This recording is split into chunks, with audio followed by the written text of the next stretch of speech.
Hi, I'm that handsome guy that you've been seeing on your YouTube feed. My name is Amar, and since today is my rest day, I want to talk about my methods of training and introduce you to a channel a little bit. As a lot of us here, I was very skinny when I started going to the gym. I was basically 68 kilos, which is around 150 pounds, and with the height of 190 centimeters, which is around 6.2 if I'm not mistaken, I was basically skin and bones. I mean, the muscles were doing their function, but they were non-existent. Here's an image of me. Damn. And after years of training, I managed to put on some size, gain some muscle, and look like this.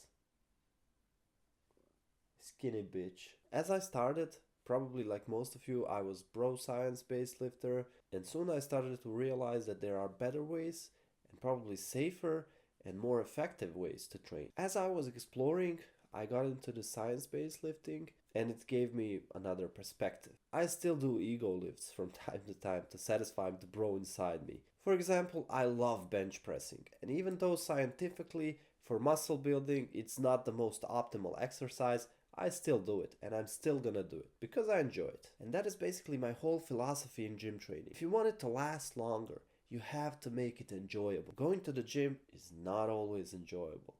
Hell, there were times when I was like, do I really have to go? And since I'm a gamer, something really fun and enjoyable is pulling me to the dark side.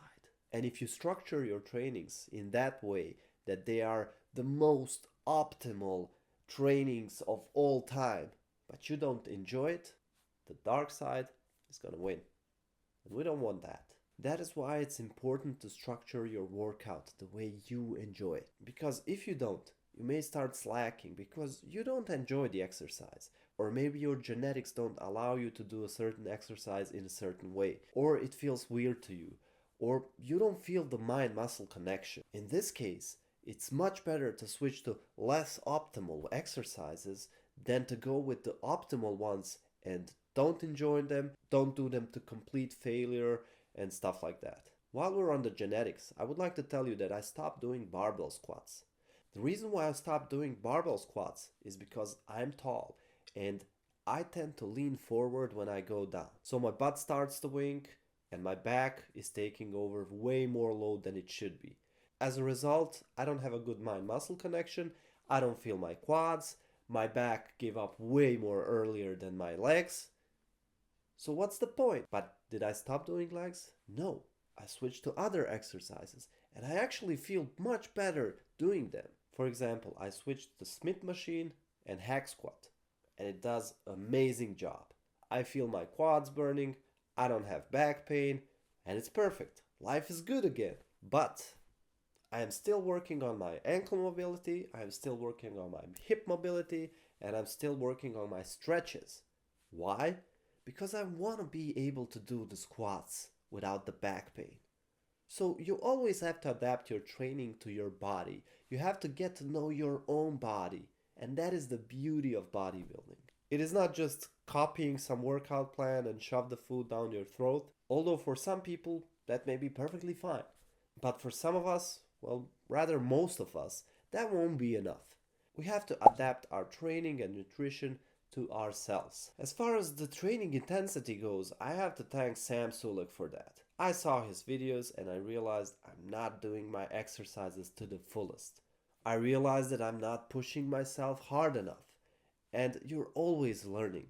So each time you see something that you think that's good, try it. If it works, keep doing it. If it doesn't, try something else. Now you have to understand one thing. Sam Sulek is on tons of gear. And nothing against that. He's doing tremendous work. He is looking huge. But as a natural bodybuilder, you have to understand that you don't have the capabilities of recovery the same as he does. So you might not be able to push yourself to the maximum every time. And that is perfectly fine. Because some of the studies show that even if you go close to failure, you're gonna have significant amounts of gains. There are also studies showing that leaving a couple of reps in a tank can lead to significant muscle hypertrophy, while having less fatigue being able to train more efficiently. So let's say you're doing bench press with a certain weight and you can do maximum of 10, and that is your failure point. Training around 7 to 10 reps. Great. Training to failure, doing that last rep. Especially if you have a training partner, you should push yourself to that point. Perfect. How often should you go to failure? As much as your body allows you. We are all different. Some of us recover faster, others don't. It all depends on you. Let's say you're still fatigued from the last training, or you feel weird in your shoulders. Maybe it's not the best idea to go to full failure. I would also suggest trying this method on less dangerous lifts. Don't go bench pressing to failure when you're alone in the gym, because that's how you end up in fail videos. The best thing you can do is experiment. So something you do for 10 reps, try doing for a level. Let's say you're doing biceps curls and you're going like 1, 2, 3, 4, 5, 6, 7, 8, 9, 10, and you realize, oh, okay, I'm 10 and I'm done. No, try. Let's see what happens if we try one more. Okay, that works. One more? Oh, this one is harder. One more? Oh, this is significantly harder. And then before you know it, you're at the 15 instead of 10 reps. So you were not doing the full intensity. You were leaving 5 reps in a tank. That is way too much. My current workout split is push-pull legs with a dedicated arm day. It is Jeff Nippard inspired, and if you lived in a cave and you don't know who he is, you should check his channel. I will link it in the description. It's definitely worth checking. So it's kind of a 10-day split. It's not a full week. You have 6 days of push-pull legs, then you have 2 dedicated arm days, and you have 2 rest days. So that would be all for the rest day.